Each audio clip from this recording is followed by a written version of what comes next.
স্বৈরাচারী প্রধানমন্ত্রী যিনি এখন ভারতে মোদির আশ্রয়ে আছে,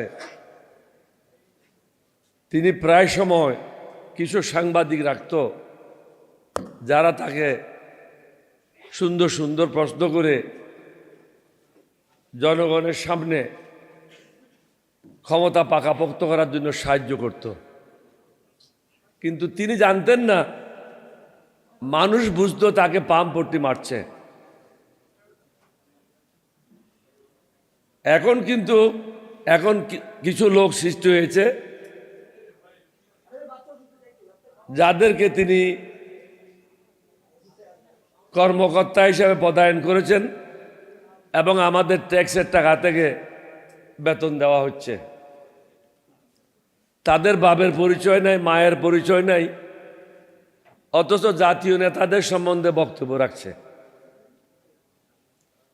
একটা মানুষ যখন মুখ খোলে তখন বোঝা যায় তার মা কে ছিল, তার বাপ কে ছিল, তার বংশ পরিচয় কি। কিছু মোসাদের এজেন্ট, কিছু রয়ের এজেন্ট এখন বিরোধী দলীয় নেতাদের সম্বন্ধে বক্তব্য রাখছে। আমি তারেক রহমান সাহেবকে অনুরোধ করব, দেরিতে হলো, আপনার আশেপাশে যারা আছে তাদেরকে চিহ্নিত করেন। দূরের কোনো লোকের থেকে কোনো বিপদ হয় না, কাছের লোকের থেকে বিপদ হয়। আমি যখন আপনার পিতাকে বলেছিলাম যে আপনার বিরুদ্ধে ষড়যন্ত্র হয়েছে, আপনার পিতাকে হত্যা করবে, এটাতে কে সাহায্য করেছিল? শহীদ রাষ্ট্রপতি জিয়াউর রহমানের প্রাইভেট সেক্রেটারি মাহফুজ তথ্যগুলি আপডেট দিয়েছিল মঞ্জুরকে। আপনার সাথে এখন কিছু লোক ঢুকে গেছে যারা মোসাদের সাথে কাজ করেছে, রয়ের সাথে কাজ করেছে। এরা আপনার লোক না। আমরা যারা আছি আমরা আপনাদের বিরুদ্ধে না। আমাদের বক্তব্যটা কি? আমাদের বক্তব্য হলো, বিগত 50 বছর যাবৎ জনগণ প্রতারিত হয়েছে, ন্যায় বিচার পায় নাই, সুশাসন প্রতিষ্ঠা হয় নাই, আমাদের বয়সও শেষ।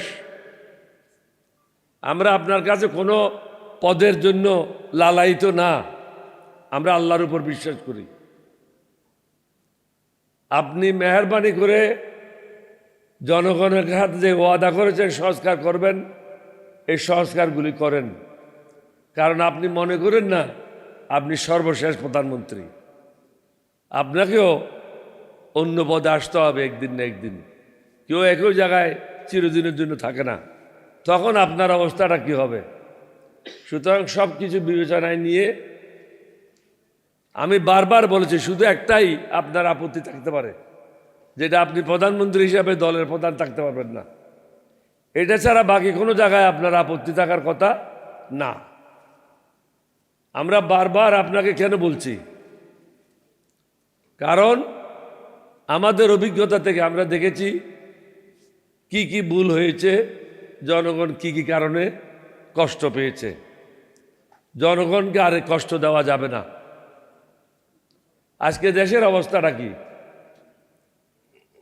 দ্রব্যমূল্য প্রতিদিন বৃদ্ধি পাচ্ছে, মানুষের আয় বৃদ্ধি পাচ্ছে না। 4 দিন না 5 দিন আগে আসছে যে টুথপেস্ট যেগুলো আপনি প্রত্যেক দিন ব্যবহার করেন, এগুলির মধ্যে বিভিন্ন রকম ক্ষতিকারক জিনিসগুলি আছে, অর্থাৎ খাদ্যে বিষ মিশানো হচ্ছে প্রত্যেক দিন। এই জন্য মানুষ বিভিন্ন রোগে আক্রান্ত হচ্ছে। আপনি সেদিকে কোনো মন দিচ্ছেন না। আমি মনে করি অন্যান্য দেশের মতো খাদ্যে যারা ভেজাল দেবে তাদের জন্য মৃত্যুদণ্ড হওয়া উচিত। কঠোর আইন করেন। আমি আগেও বলেছি, শহীদ রাষ্ট্রপতি জিয়াউর রহমান স্বাধীনতা ঘোষণা করার কারণে বাংলাদেশে সকলের কাছে পরিচিতি লাভ করেছিল এবং প্রসিদ্ধ হয়েছিল। আপনার মাতাও সংসদীয় গণতন্ত্র প্রবর্তন করার জন্য জনগণের কাছে সমাদৃত হয়েছিল, সম্মানিত হয়েছিল। আপনি মোসাদের রর কথা না শুনে জনগণের যে সমস্যাগুলি আছে, আমরা যে সংস্কারগুলির কথা বলছি, এই সংস্কারগুলি মেহরবানি করে করেন, তাহলে আপনি দেখবেন নিরাপদে আপনি আপনার কাজগুলি করতে পারবেন। এখন আমি কয়েকবারই বলেছি, চারিদিকে শত্রু রেখে আপনি দেশ শাসন করতে পারবেন না। আপনি কিন্তু এখন চারিদিকে আপনার শত্রু দ্বারা বেষ্টিত, এটার থেকে বাইরে হওয়ার চেষ্টা করেন। আমরা আশা করব আপনার শুভ বুদ্ধি উদয় হবে, দেশটা সঠিক পথে যাবে। আর যারা ফেসবুকে লেগে তাদেরকে অনুরোধ করব, এই জাতিটাকে আর কলঙ্কিত করেন না। আপনারা যে মানুষের মা বাপকে গালাগালি করেন, খারাপ ভাষায় বক্তব্য রাখেন, এটা কোনো মানুষের কাছ থেকে আশা করা যায় না। আপনি সমালোচনা করেন, সে সমালোচনা হবে গঠনমূলক, কিন্তু একটা লেভেল হইতে হবে। লেভেলটা হলো যে আপনার সমকক্ষ কিনা, যার সম্বন্ধে কথা বলছেন সে আপনার সমকক্ষ কিনা। কিন্তু এখন কোনো বাছ বিচার নাই। ইদানিং দেখছি প্রধানমন্ত্রীকেও গালি দিচ্ছে, আগে ছিল না। গত এক সপ্তাহ যাবৎ প্রধানমন্ত্রীকে গালি দিচ্ছে, মন্ত্রীদেরকে দিচ্ছেই। লেবার পার্টির একজন নেতা এখানে বলে গেছে, এটা আমি শুদ্ধ করে দিচ্ছি, লেবার পার্টির নেতা বলল বিএনপিও হাসিনার বিরোধী আন্দোলনে অংশগ্রহণ করেছিল, অর্থাৎ জুলাইতে। আমি এখানে এটা শুদ্ধ করে দিতে চাই, বিএনপির মহাসচিব বলেছিল জুলাই আন্দোলনের সাথে আমাদের কোনো সম্পর্ক নেই। তো যে বলেছেন এটা আগামীতে এই ধরনের ভুল বক্তব্য রাখবেন না, কারণ ওরাই বলছে ওরা এটার সাথে জড়িত না।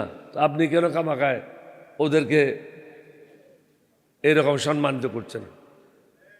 আমরা আশা করব সমগ্র জাতি ঐক্যবদ্ধভাবে থাকবে। সুশাসন প্রতিষ্ঠা করা খুবই জরুরি। এখন সুশাসন নাই, আপনি কোর্টে যান কোনো বিচার পাবেন না।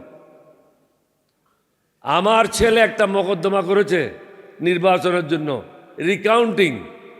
এটা না যে এখানে কোনো হিমালয় পর্বত আছে, তাহলে একই দিনে এটা অর্ডার হওয়ার কথা, এক সপ্তাহের মধ্যে রিকাউন্টিং হওয়ার কথা। অথচ আজকে 4-5 মাস রিকাউন্টিংয়ের কোনো সুবিধা হয় নাই, হুকুম দেওয়া হয় নাই।